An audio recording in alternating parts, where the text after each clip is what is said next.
Everybody, my name is Jessica Holyfield. I'm a professional dancer, professional dance choreographer, and dance educator based out of the southeast of the United States, and we're going to be taking a look at Bebe's unaired underdog battles from Street Woman Fighter Season 2. Now, the good news is the fact that we have these uncut, so I don't have to worry about any of these weird edits as I go and I watch each of these battles. Downside is I'm not actually seeing who they're battling against, I'm only seeing the members affiliated with the crew.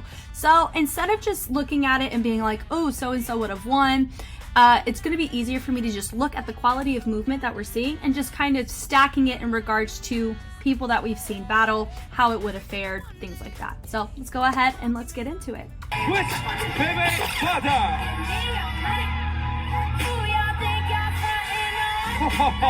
Okay, so I've already seen this one. They featured this one already. Energy. Yeah. I like the uncut. Yeah. But I will say with the other camera angles that they gave us, I was able to see more of the gun. Yeah, I like her pocket in this, and if you don't know what pocket is, it's just how they chose to ride the rhythm right before the sound disappears, how you're hitting it. Yeah. Okay, so we've already seen that one, but we're gonna go back and brief and just take another little look at it. We're going to, let's lower it down a little bit. So I do have a separate reaction video for this particular battle, so you can kind of see what my thoughts were with it. Now I know that I honestly think out of the two, I thought Bada took it. I love that swipe, but I also made the note that she repeated a little bit too many nuances, like of the gun. You know, I think she could have made different choices, like maybe holding a different gun. Yeah, so I wish she kind of hit that sound a little different right there. But she engaged. I love the use of her hips here in that pocket. Yeah, she's using floor work. She's definitely using her levels and layers, which I really love. But you can tell that she caters more towards the words. She knows the song. So that really helps her here. Yeah, so she also she put something in her mouth, but then she chose to ride it on the second half of that. Do-do-do-do-do-do. Normally people hit the whole thing, but she came in the second half, probably because she was utilizing whatever she has in her mouth. But also know that she's still using her hips a lot in how she's doing her grooves. So that's just my note too, is that, you know, she is hitting those sounds like in different variations, but the technique is still there, you know? Yeah. So that was a very strong round from her. I really liked it of hers. Yeah, it was really good. Okay, so now this one is a different battle. I don't know who she was against. Maybe turn it up.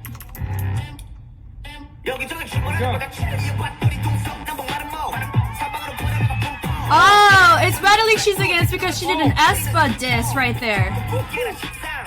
Woo.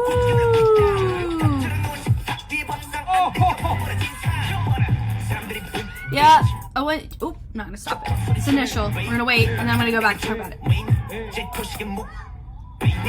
Oh.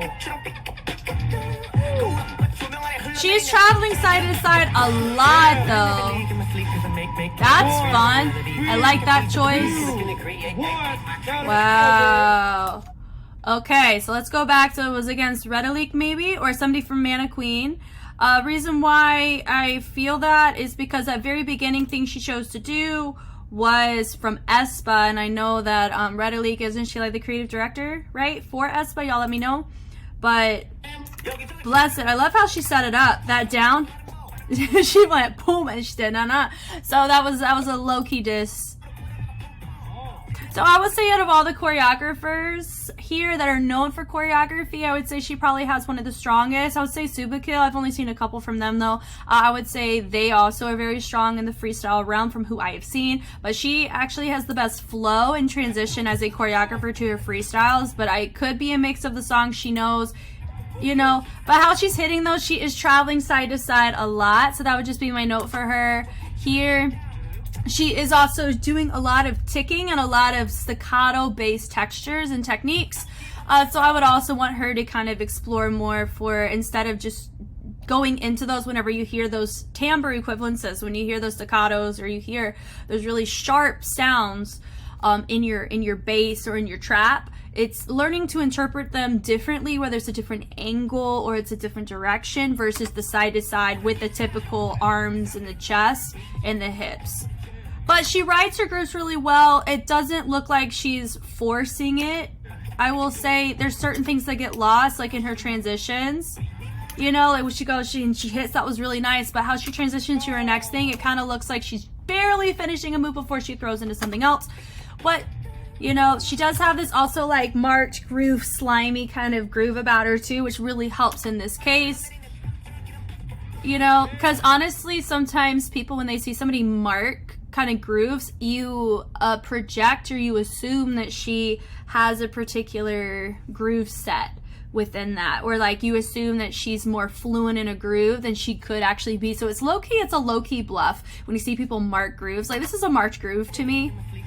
You know, I will say she could have really cleaned up the upper half of her arms. Just making a little note of that. Like up here, this one really digs up, but you know, and she's kind of digging through. But if you go back, so you really see it in the lower half, but in the upper half, it's kind of neglected a little bit. It could just be, you know, and then she channels it into her foot. But, you know, and then she kind of finished. So this is like her like little fingerprint thing that she does. So all in all, I mean, that was really nice.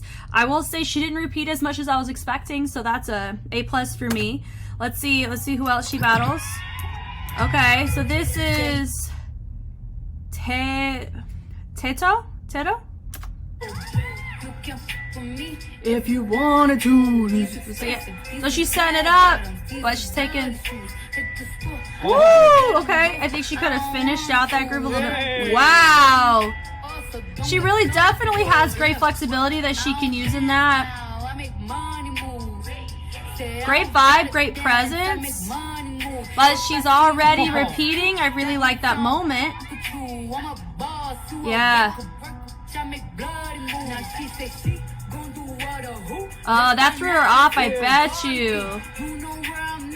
How she pops off is pretty good too. It was my first time seeing her in particular do this. I saw her in the dance breaks, but I didn't see her do this. That was fun. That was fun. Okay, so what did I think that was strong? I think it was pretty average in what I've seen already from them.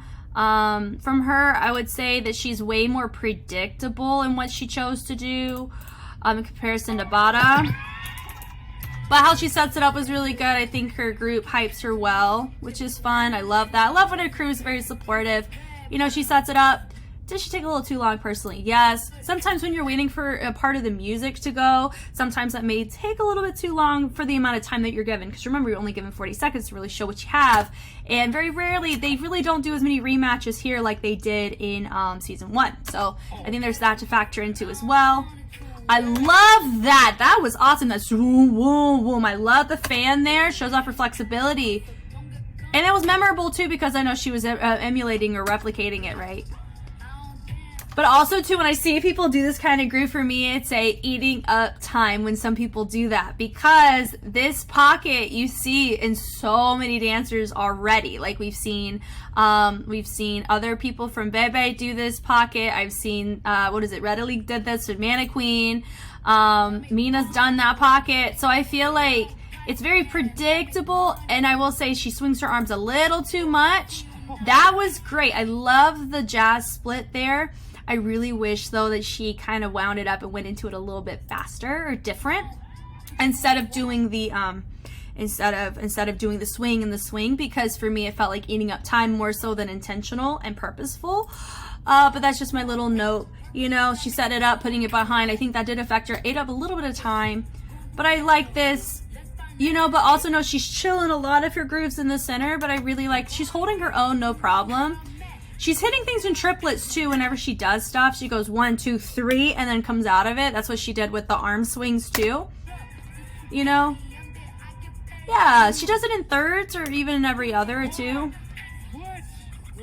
Yeah, so I would say she held her own pretty fine. I mean, I haven't seen who this individual is, so I'm very curious about that. But I liked what she did there. That was a good choice. She did. Okay, here we go. Let's go. This is Kima.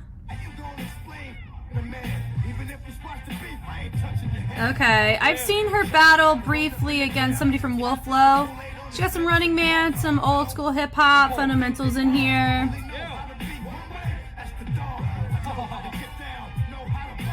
Okay. Woo! I like her attempt at this. Do I think it's a bit sloppy in execution? Yeah, but I like that she's throwing out different textures, which are helpful in battles. So I think that she's making, I mean, execution left to be desired, but also I love the risks though. Out of most people, I liked her risks the most. Now, do I think that they landed? Not as well as I feel like they could have. But all in all, I mean, I think she did fine. In comparison to other battles that were launched onto the episode, I think that one was pretty decent. I like her setup there.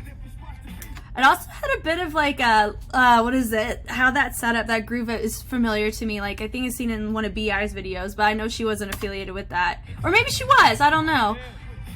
You know, so I like that she's making choices, trying to hit the music. The music, I think she knows. Running Man, nuance of the old school. This is like more of a old school hype, you know, but not like true old school. Did a little bit of light feet there with a tone walk twist.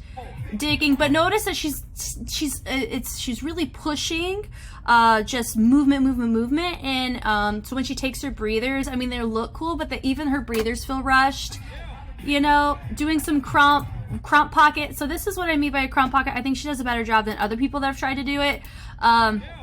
Doing some arm jabs, using her chest.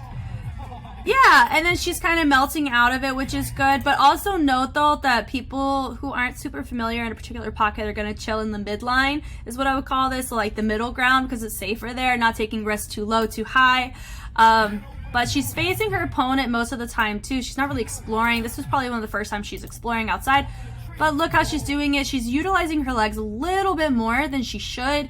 It should be more of that torso that's engaging, because remember, your groove stems from your torso, so you want to actually have a groove within this, or make it polyrhythmic in direction and dynamic. Your core, I mean, your arms play a huge role for me. I can use my arms pretty well, and I smooth out with my torso. But when you do the whole thing, where your core and your power stems from is going to be that torso.